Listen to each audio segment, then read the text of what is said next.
covering the Lowcountry. This is News 2's Beyond the Headlines. Moderated by Brad Franco. Hello and welcome to Beyond the Headlines for the first edition of the new year, and a lot to talk about already in news, especially here in the Lowcountry. Primarily the discussion about the use of police officers in schools.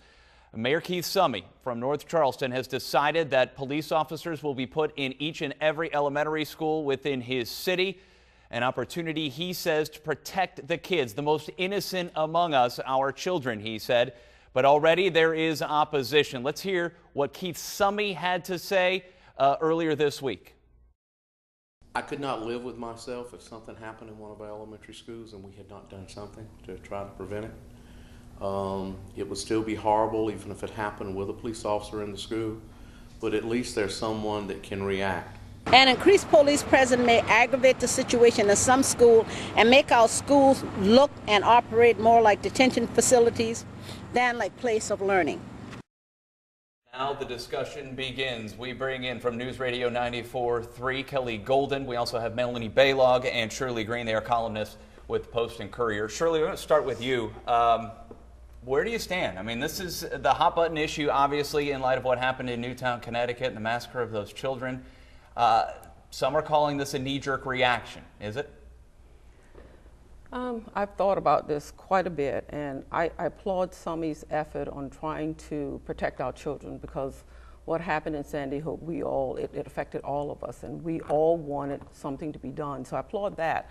I do wonder if there should be more discussion on putting police officers in schools. But what's to discuss, though? We already have them in high schools and middle schools. Yeah, but what role are they going to play in the school? I'm not disagreeing with him. I'm not disagreeing that police should be in schools. But I'm thinking what role, I think some discussion needs to be made on what role they are played in conjunction with the principal. How is it going to be funded from here on in? Who is in charge of the schools?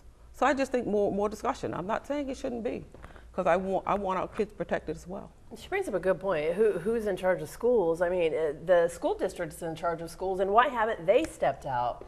Why is it Mayor Summey has stepped out? Dot Scott brought up a point the other day in their press conference, the Communities United for Public Schools. She said that the police officers in these schools are answerable to their chiefs and not to the school district. Is that the right way to do it? Well, we have school resource officers already. I mean, you had said that. This is not a new issue. The issue is about funding, is it not? And Shirley brought that up. It's about who's going to pay for this. How many people really don't want to protect our most vulnerable? Well, it's 21, one of us up 21 here. Police officers. That's a hefty expense, but North Charleston City Council approved it. For now, $1.5 million that they have, that they're willing to do, which is good. I don't think anybody here says we don't want to protect our children, especially in the elementary schools. And I think there are some opportunities there. Some folks are seeing this as a negative, but it's an opportunity to build a positive relationship between the community and the police officers. So I think there's some potential for good there. Absolutely. I agree. Yeah. But I think anytime you do something, you're going to leave a segment of the population wondering what is behind this. So I think it's good to explain and discuss and let people know what you're doing. Because sometimes what you're doing is very positive, but if people don't know what you're doing and don't know your motives, then we think negatively. And I think more discussion. We're going to pick up that discussion right there, Shirley, in just a couple of minutes when we return here on Beyond the Headlines here on News 2. Stay with us. Welcome back as we continue to go beyond the headlines with News Radio 94.3's Kelly Golden. Melanie Baylog and Shirley Green are here. They are columnists from the Post and Courier. And Shirley, before we went to break, you brought up an interesting point about it. The decision to do this may not be the issue as much as the lack of discussion. And that was brought up by the Communities United for Public Schools group. Yeah. The fact that they want what they call the dialogue instead of a monologue. Right. And I think this is a perfect opportunity. Melanie just said this is a chance to do something good and bring in discussion. And I think this is an opportunity now for the school district, the police department, the NAACP, and this particular group to get together and talk about what we want from having police officers in our schools and how that is going to move things forward on protecting our children and bringing the community and police officers closer together and having a better understanding I think there's still more discussions. Did Dot Scott reach when she suggested that this would increase the possibility for racial profiling and keep parents away who may have had a run-in with police in the past?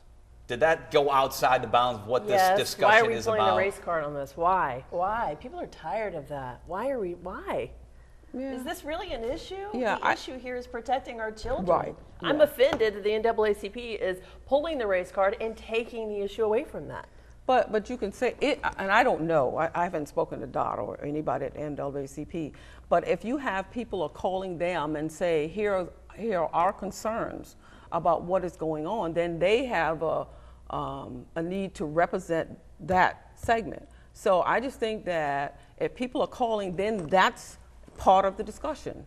It's difficult to take race out of a lot of things. I know a lot of people want to take race out of it, but sometimes it's a part of it, and we have to discuss it, and we have to be unafraid to put it on the table and talk about it. It might be far-fetched, but if somebody's calling and say this is a problem, then we need to talk about it and feel free to put it on the table. Is the pressure on these other agencies and these other towns and cities, in the short time we have left in this segment, is the pressure on them now to step up and do the same thing? The pressure should be on our school district, and it should continue to be, not on Mayor Keith Summing. Well, where's the school district going to get the money?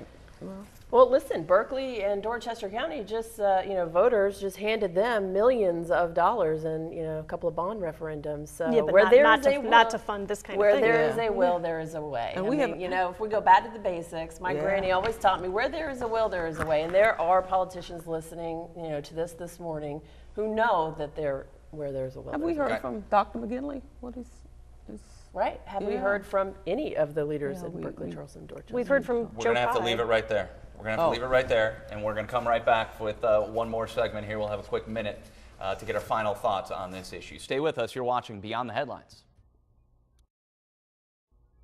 Welcome back as we go beyond the headlines for a one quick dash around here to get to some final thoughts. Shirley Green from the Post-Courier, start with you. Well, like I said, I think Summey's heart was in the right place, and we want to protect our children, and I would like to see them protected. But I think if we use that opportunity, we've already decided we're going to put police officers in school, use that opportunity to have a discussion on where we go from here and how we can reach as many people as possible and bring them into what we're trying to do to protect our children. Melanie, quickly. I think Shirley's right. I mean, it's a good opportunity for discussion. I think also we need to see just more collaboration between the police and the school districts, and the community is going to have to show that this is the kind of thing that they want. They're going to have to, provide the support, both, with sentiment and with tax dollars. Kelly, 10 seconds. I think this is an excellent deterrent. We should move forward with it, and the discussion needs to be how to pay for it. All right. Thank you all for being here. As we continue to go beyond the headlines, the discussion will continue again next week. You can watch this in its entirety on countdown2.com right now. Make it a great day.